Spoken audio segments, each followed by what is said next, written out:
छोटे से गांव में जय और विजय नाम के जुड़वा भाई रहते थे। उनके पिता का कई साल पहले देहांत हो चुका था और उनकी माँ छोटी बहन को जन्म देते ही दुनिया से चल बसी। अब जय और विजय पर अपनी छोटी बहन की पूरी जिम्मेदारी आ गई थी। जय और विजय ने अपनी बहन का नाम परी रखा। वो दोनों अपनी इकलौती बहन परी को बहुत प्यार करते थे। दोनों भाई मिलकर मजदूरी करते और जो भी थोड़ा बहुत कमा पाते उससे परी को पालने की कोशिश करते थे। विजय, परी को भूख लगी है। देख कितनी देर से रो रही है। तू जाकर दुकान से थोड़ा दूध खरीद ला। हाँ ठीक है, तब तक तू परी को संभाल, मैं दूध लेकर आता हूँ। विजय परी के लिए दूध लेने चला जाता है। अचानक बहुत तेज बारिश होने लगती है। सड़क पर पानी भर जाता है। विजय का पैर एक गड्ढे में आता है और वो बहुत जोर की गिरता है। उसकी जेब में जो पैसे थे वो पानी में बह गए। अब मैं क्या करूँ? मेरे सारे पैसे तो पानी में बह गए। अब मैं परी के लिए दूध कैसे लूंगा? सामने एक चाय की दुकान थी। विजय वहाँ जाता है और उससे थोड़ा दूध मांगता है। भैया जी, मेरी बहन को बहुत भूख लगी है, थोड़ा सा दूध दे दो, मैं आपको कल पैसे दे दूंगा। सुन भाई, अगर तुझे अपनी बहन के लिए दूध लेना है तो यहाँ रखे सारे बर्तन धोकर दे दे, मैं बदले में तुझे थोड़ा सा दूध दे दूंगा। अब मैं क्या करूँ? मेरे सारे पैसे तो पानी में बह गए। अब मैं परी के लिए दूध कैसे लूंगा? विजय सारे बर्तन धो देता है। चाय वाला भैया उसे थोड़ा दूध दे देता है। विजय दूध लेकर घर आता है और जय को देरी से आने का कारण बताता है। दोनों की आंखों में आंसू आ जाते हैं। धीरे धीरे परी बड़ी हुई। अब वो 9 साल की हो गई थी। आज हमारी प्यारी बहन को क्या हुआ? इतनी उदास क्यों है? क्या हुआ परी, बता तो। जय भैया, विजय भैया, वो मेरी सहेली है ना माला, वो अपने माँ बापू के साथ दूसरे गांव में मेला देखने गई है। मुझे भी मेला देखना है, मेले में घूमना है। वहाँ पर बहुत सारे खेल खिलौने हैं। माला मुझे बता रही थी कि वो खूब मजे करेगी। बस इतनी सी बात? ठीक है, कल हम तीनों भी मेला देखने जाएंगे। पर कल तो साहूकार ने हमें ईंटें उठाने के लिए जल्दी बुलाया था। अगर हम दोनों कल काम पर नहीं गए तो वो बहुत गुस्सा होगा। वो बात तो सही है विजय, पर हम अपनी बहन के चेहरे पर उदासी भी तो नहीं देख सकते ना। और तू भी जानता है कि हमारे लिए हमारी बहन परी से बढ़कर कुछ नहीं। ठीक है, कल हम परी को मेला दिखाने ले जाएंगे। अगले दिन जय और विजय काम से छुट्टी लेकर परी को मेले में घुमाने ले जाते हैं। मेले में बहुत सारी दुकानें और खेल खिलौने थे। जय भैया, मुझे आइसक्रीम खानी है। मैं तेरे लिए आइसक्रीम लेकर आता हूँ, तो यहीं खड़ी हो। विजय, परी का ध्यान रखना। जय परी के लिए आइसक्रीम लेने चला जाता है। विजय भैया, मुझे वो पानी पूरी भी खानी है। फिर पानी पूरी खाकर तुझे मिर्ची लगेगी तो मैं आइसक्रीम खा लूंगी। जरा पानी पूरी खिलाना।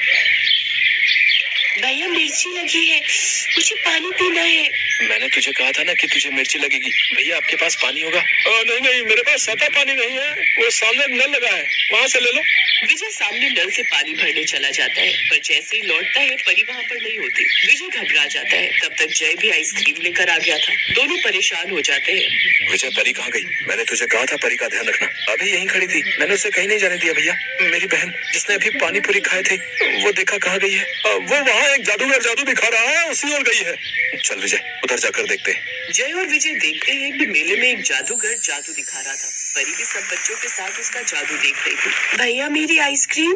प्यारी बहना, पता है तूने हमें डरा ही दिया था। तू यहाँ बिना बताए आ गई खेल देखने के लिए। भैया, मैं जादू का खेल देखने आ गई थी। हाँ ठीक है, जब देखो डरा देती है। तभी जादूगर जय और विजय के पास आता है। मुझे एक जादू में तुम दोनों की मदद चाहिए, क्या तुम दोनों मेरी मदद करोगे? अब हम दोनों पर? जय भैया, विजय भैया, मुझे आप दोनों का भी जादू देखना है, दिखाओ ना। अच्छा ठीक है, बोलो जादूगर भैया, मैं क्या करना होगा? मैं तुम्हें जादू की एक तरकीब बताता हूँ। जादूगर जय और विजय को जादू समझा देता है। अब आप सब देखेंगे कि इस आदमी के कपड़े बदल जाएंगे। इस जादू में जय स्टेज पर एक पर्दे के आगे खड़ा है और विजय पर्दे के पीछे। जय और विजय की जुड़वा की ये ट्रिक जादूगर के काम आ गई। सब इस जादू को देखकर तालियां बजाने लगे। जय और विजय की वजह से उस दिन जादूगर की बहुत कमाई हुई। अगले दिन जब जय और विजय साहूकार के पास काम पर गए तो साहूकार ने उन्हें नौकरी से निकाल दिया। जय और विजय परेशान होकर घर लौटे तो दरवाजे पर वही जादूगर खड़ा था। जादूगर उनके पास काम के लिए आया था। जय और विजय तो पहले ही काम से हट चुके थे, इसलिए उन्होंने जादूगर के साथ काम करने के लिए हाँ कह दी। तुम दोनों जुड़वा हो और तुम्हें इसी बात का फायदा उठाना है। तुम मेरे लिए जादू करोगे और मैं तुम्हें शो दूंगा, पैसा दूंगा। तुम मेरे साथ शहर चलोगे, वहाँ जाकर तुम अपने जादू के शो से पैसे कमाकर अपनी बहन को वो सारी खुशियाँ दे सकते हो जो हर भाई चाहता है। तुम्हारी सारी गरीबी दूर हो जाएगी, तुम अमीर हो जाओगे, तुम्हारी बहन राज करेगी। जादूगर की बातें सुनकर जय और विजय बहुत खुश होते हैं। उनका यही तो सपना था कि उनकी बहन हमेशा खुश रहे। जादूगर के शो में दोनों भाइयों ने अपने जुड़वा होने का फायदा उठाया। शो के टाइम प्लान के मुताबिक एक भाई स्टेज के पीछे रहता और दूसरा स्टेज पर। जब जादूगर एक भाई को गायब कर देता तो दूसरा भाई अचानक स्टेज पर प्रकट हो जाता। ये देखकर लोग हैरान होते और तालियों की गड़गड़ाहट से शो गूंज उठता। इस तरह जय और विजय ने अपनी मेहनत और होशियारी से अच्छी कमाई कर ली। समय बीता और कुछ सालों बाद जय और विजय ने शादी कर ली। परी रवि नाम के एक लड़के से बहुत प्यार करती थी, पर रवि के पिता इस शादी के लिए दहेज मांग रहे थे। परी रवि के बिना नहीं रह सकती थी। मुझे शादी में 50 लाख का दहेज चाहिए, तभी ये शादी हो पाएगी। अपनी बहन की खुशी के लिए जय और विजय पैसे जुटाने के लिए रोजाना शो कर रहे थे, तो पीछे से शो के दौरान जय के हाथ में चोट आ गई, पर उस रात भी उसने शो किया। जय संदूक में बंद हो जाता है। जादूगर बाहर से ताला लगा देता है। तभी परी अपनी भाभीियों के साथ शो में पहुंचती है। अब जादू का समय था। जय को अंदर बंद रहना था और विजय को स्विमिंग पूल से बाहर निकलना था। विजय स्विमिंग पूल से बाहर निकल चुका था। तो ये है आज का जादू।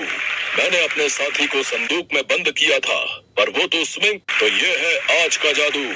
मैंने अपने साथी को संदूक में बंद किया था, पर वो तो स्विमिंग पूल से बाहर आ रहा है। एक बार जोरदार तालियां मेरे इस जादू के लिए।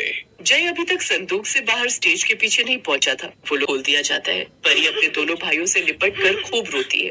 जय, तेरे हाथ में बहुत दर्द था, इसी वजह से तू ताला नहीं खोल पाया ना? आप ठीक हो ना जय? जय भैया, विजय भैया, मुझे उस लड़के से शादी नहीं करनी जिसकी वजह से मेरे दोनों भाइयों की जान को खतरा हो। नहीं भैया, मेरे लिए आप दोनों से ज्यादा जरूरी कुछ नहीं। आप लोगों ने मेरे लिए बहुत कुछ किया है। आप दोनों मेरी माँ भी हो, मेरे पिता भी हो। आप दोनों ने मेरे जीवन में मुझे कभी किसी चीज की कमी नहीं होने दी। मुझे बस आप दोनों का प्यार चाहिए। मुझे ऐसे घर में शादी ही नहीं करनी जहाँ लालची लोग रहते हो। अब मैं वही शादी करूंगी जहाँ आप दोनों कहोगे, क्योंकि मैं जानती हूँ आप मेरे लिए जो भी फैसला लोगे मुझे मंजूर होगा। मुझे बस अपने दोनों भाई चाहिए और कुछ नहीं। परी अपने दोनों भाइयों के गले लग जाती है। वो जानती थी उसके दोनों भाइयों ने उसके लिए बहुत किया है, इसलिए आज उसने जो भी फैसला लिया वो बिल्कुल सही लिया।